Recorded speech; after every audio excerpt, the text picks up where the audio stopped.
All right, folks, welcome back to another episode of The Deep Dive, where we basically go down the rabbit hole of the internet, and pull out all the weird stuff. And today's episode is no exception. We're talking about pets, specifically pets who eat things that, well, aren't exactly on the menu. You're talking about cases like that Labrador retriever who apparently decided 62 hair ties made for a delicious snack.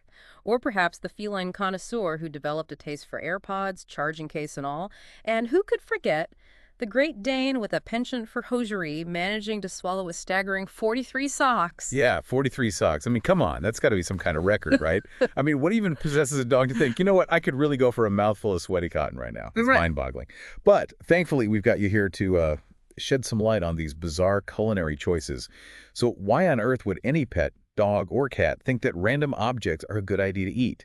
Well, it's actually more common than you might think. For young animals, especially puppies and kittens, it's all about exploration. Everything goes in the mouth. It's how they learn about the world.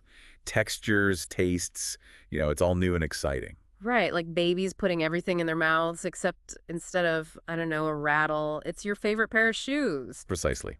And some breeds are just naturally more mouthy than others. Retrievers, for instance.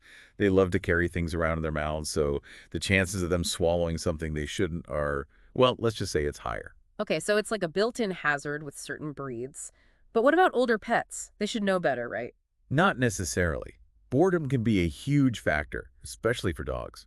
If they're left alone for long periods without enough mental and physical stimulation, they might resort to chewing on anything they can find just to relieve stress and, keep themselves entertained. So basically, a bored dog equals a chewed-up couch. Sounds about right. My own dog once ate a corner of my rug when I left him alone for a few hours. I guess I should have invested in more chew toys. Chew toys are definitely a good idea, but sometimes it goes beyond just boredom. Sometimes it's a nutritional deficiency. Their bodies are craving something that's missing in their diet, and they might try to find it in the most unexpected places, even if those places are, well, completely inedible. So like, my dog eating grass because he's actually craving iron. That's a thing. It can be, yes. Dirt, rocks, even things like drywall. It can all be a sign that their diet isn't quite meeting their needs. Then there's the attention-seeking behavior. Some pets, particularly dogs, learn that grabbing something they shouldn't and making you chase them is a surefire way to get your attention. The classic I have your shoe now, chase me game. My dog is a master at that one. Although I'm not sure he realizes that it usually ends with him having to give the shoe back.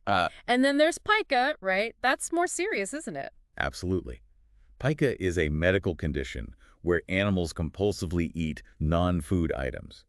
It's not just a quirky habit, it's a real problem that needs to be addressed by a veterinarian. It can be caused by a variety of factors, from medical conditions to psychological stress.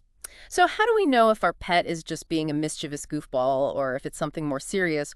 What are the red flags that should send us running to the vet? Keep an eye out for things like vomiting or gagging, loss of appetite, lethargy, restlessness, coughing or choking, and any signs of abdominal pain or bloating.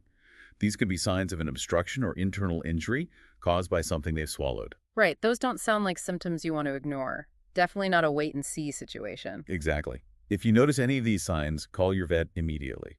Some objects can cause life-threatening blockages or internal damage that require prompt medical attention. So, better safe than sorry. All right, so let's shift gears to prevention.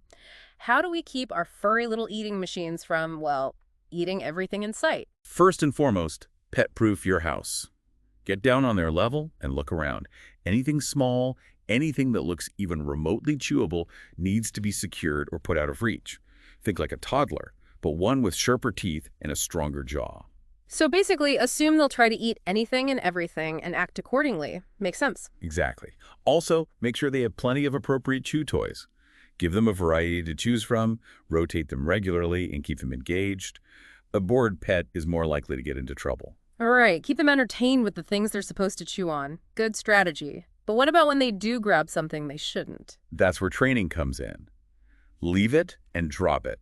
Those are two commands that every dog owner should know and use consistently. They can be lifesavers in situations where your pet picks up something potentially dangerous. Leave it, drop it, got it. Like a mantra for responsible pet ownership. So training, pet proofing, and what else? Diet, right? Yes, a balanced diet is crucial. Make sure they're getting all the nutrients they need. Sometimes those weird cravings can be a sign of a deficiency. And regular vet checkups are important too, especially if you notice any recurring patterns of your pet eating things they shouldn't. It's always better to rule out any underlying medical issues. So, to sum it up, our pets eat weird things for a whole bunch of reasons, some harmless, some potentially dangerous. Knowing the warning signs is key, and being proactive with prevention is the best way to avoid a panic trip to the emergency vet. And also, maybe invest in a good supply of chew toys. Absolutely. And speaking of investing, perhaps it's time to take a good hard look around your own home. Think about it. What seemingly harmless item might be secretly calling out to your pet's inner gourmand? You might be surprised at what you find.